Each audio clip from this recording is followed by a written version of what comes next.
Assalamualaikum warahmatullahi wabarakatuh. Di sini saya Putri Febrinda dari kelas 1A ingin menjelaskan tentang struktur dan fungsi komponen sel. Sel adalah satu unit dasar dari tubuh manusia di mana setiap organ merupakan gregasi atau penyatuan dari berbagai macam sel yang dipersatukan satu sama lain oleh sokongan struktur interseluler. Setiap jenis sel dikhususkan untuk melakukan suatu fungsi tertentu. Misalnya sel darah merah yang jumlahnya 25 triliun berfungsi untuk mengangkut oksigen dari paru-paru ke jaringan. Di samping sel darah merah, masih terdapat sekitar 75 triliun sel lain yang menyusun tubuh manusia, sehingga jumlah sel pada manusia sekitar 100 triliun sel.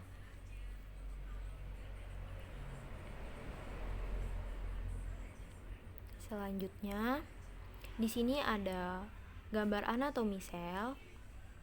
Yang pertama, di situ ada mitokondria, yang kedua sitoplasma, yang ketiga mikrotubulus, yang keempat lisosom, yang kelima smooth endoplasmic reticulum, yang keenam free ribosom, yang ketujuh sentriol. Di sini juga ada Golgi kompleks, ada nuclear envelope, ada nuclear pore dan kromatin, ada nukleus juga. Dan ada nukleolus, ada membran plasma, ada raw endoplasmic reticulum dan ribosom. Selanjutnya saya akan menjelaskan struktur dan fungsi sel. Sel adalah bagian terkecil dari tubuh makhluk hidup yang membentuk struktur dan fungsi tertentu, tempat terselenggaranya fungsi kehidupan. Manusia dewasa terdapat ada 75 triliun sel. Ukuran, bentuk, dan fungsinya bervariasi. Ovumnya ada 140, eritrositnya ada 7,5, dan sel otot polosnya ada 20-500. Struktur sel dibagi menjadi struktur sel prokariotik dan eukariotik. Yang pertama, sel prokariotik atau belum memiliki membran inti, seperti bakteri dan monera. Yang kedua, sel prokariotik sudah memiliki membran inti, seperti tumbuhan, hewan, cendawan, atau protista. Selanjutnya lagi, di sini saya akan menjelaskan perbedaan sel prokariotik dan eukariotik. Yang pertama, membran inti. Eukariotik memiliki membran inti, sedangkan prokariotik tidak memiliki membran inti. Yang kedua, DNA. Pada eukariotik terdapat intron atau tempat pembentuk, sedangkan prokariotik tidak ada intron. Yang ketiga, kromosom. Pada kromosom eukariotik terdapat histon, sedangkan prokariotik tidak mempunyai histon. Yang keempat, ukuran. Ukuran prokariotik lebih kecil dari eukariotik. Yang keempat, terdapat ribosom. Ukuran ribosom prokariotik lebih kecil dari eukariotik. Yang terakhir ada organel. Eukariotik memiliki organel membran, sedangkan prokariotik tidak mempunyai. Selanjutnya, bagian-bagian sel. Yang pertama, bagian yang bersifat hidup atau protoplasma terdiri atas inti sel, sitoplasma, dan organel-organel. Sitoplasma yaitu cairan yang berada di luar inti sel, terdiri atas air dan zat-zat terlarut serta berbagai macam organel sel hidup. Yang kedua, bagian yang bersifat mati terdiri atas dinding sel dan vakuola. Yang pertama yaitu dinding sel berfungsi sebagai pelindung dan pemberi bentuk, hanya dimiliki oleh bakteri, cendawan, ganggang, dan tumbuhan. Membran plasma pembatas sel dari lingkungan luar bersifat semi permeabel, dimiliki semua sel. Yang terakhir vakuola rongga bulat berisi senyawa kimia atau sisa metabolisme. Selanjutnya struktur sel. Seperti yang sudah saya jelaskan tadi, yaitu yang pertama dinding sel bersifat permeabel, berfungsi sebagai pelindung dan pemberi bentuk tubuh. Yang kedua membran plasma, yaitu pelindung bagi sel agar isi sel tidak keluar. Pengatur pertukaran zat yang keluar masuk ke dalam sel.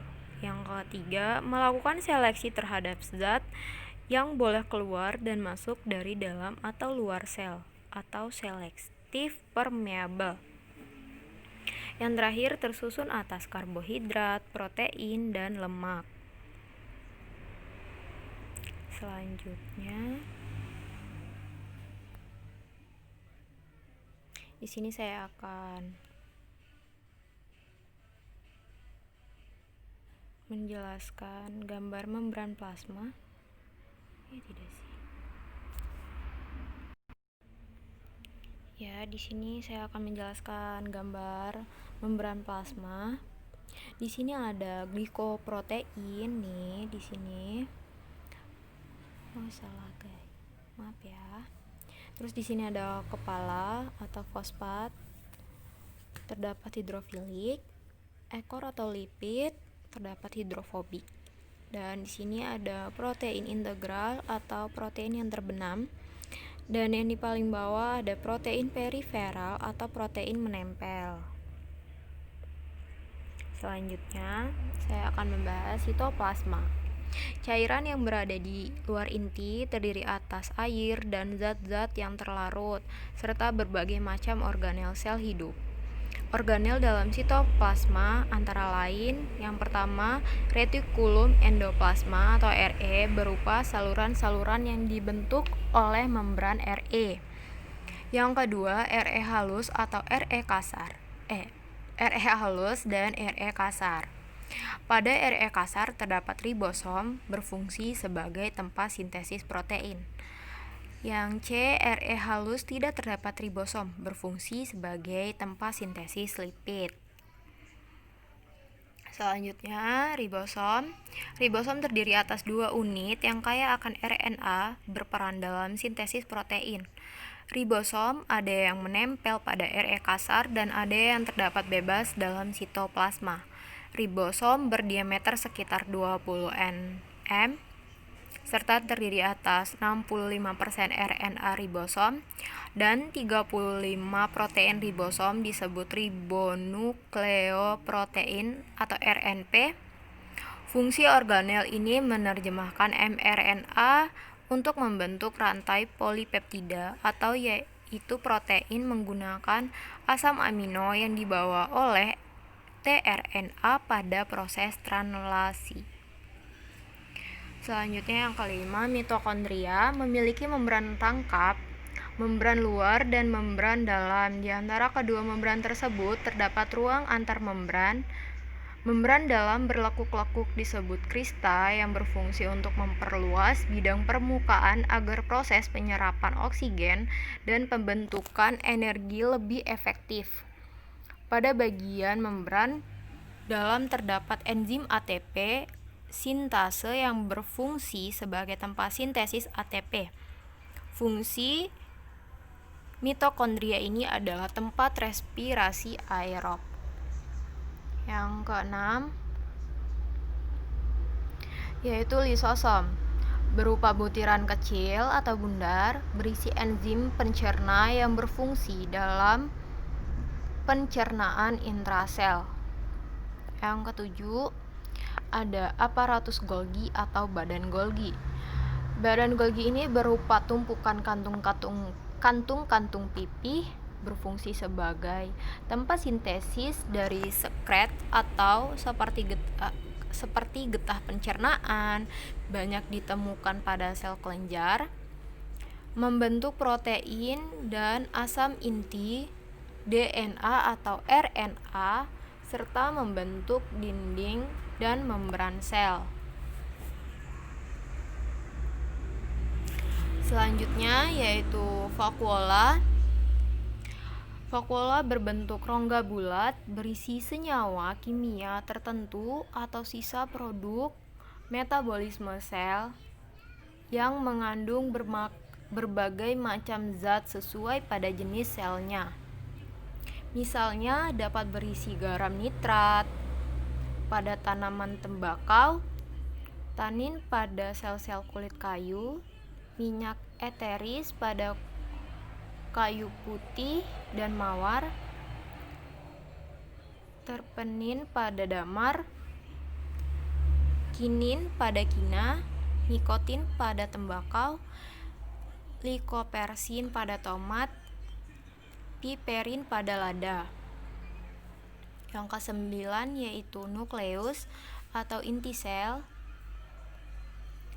Nukleus atau inti sel ini dibatasi oleh membran inti, mengandung benang-benang kromatin, dan nukleus atau nukleolus atau anak inti sel.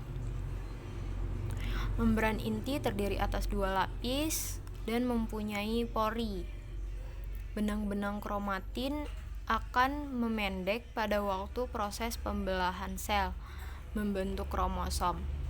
Nukleus berfungsi mengatur segala aktivitas yang terjadi di dalam.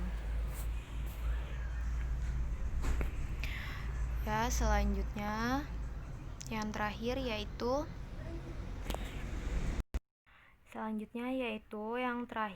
plastida. Plastida itu berbentuk bulat cakram yang ditemukan pada tumbuhan, terbagi atas 3 macam. Yang pertama leukoplast atau amiloplas. Plastida yang tidak berwarna dapat membentuk dan menyimpan butir-butir zat tepung atau pati. Yang kedua, kromoplas adalah plastida berwarna selain hijau karena adanya pigmen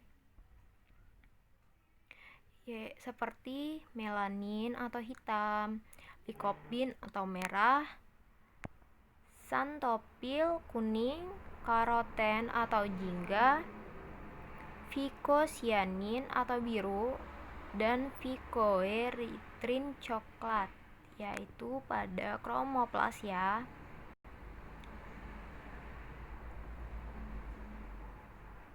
Yang terakhir kloroplas, yaitu kloroplas itu merupakan plastida berwarna hijau. Kenapa dia berwarna hijau? Karena dia mengandung zat hijau daun atau klorofil ya. Zat hijau daun itu klorofil yang terdiri atas klorofil A warna hijau biru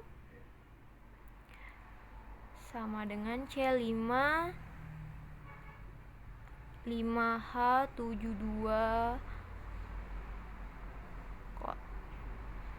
72O 5N4Mg, dan klorofil B warna hijau kuning yang sama dengan C5 5H70O 6N4Mg ya. Sekian dari penjelasan dari saya tentang struktur dan fungsi sel pada manusia.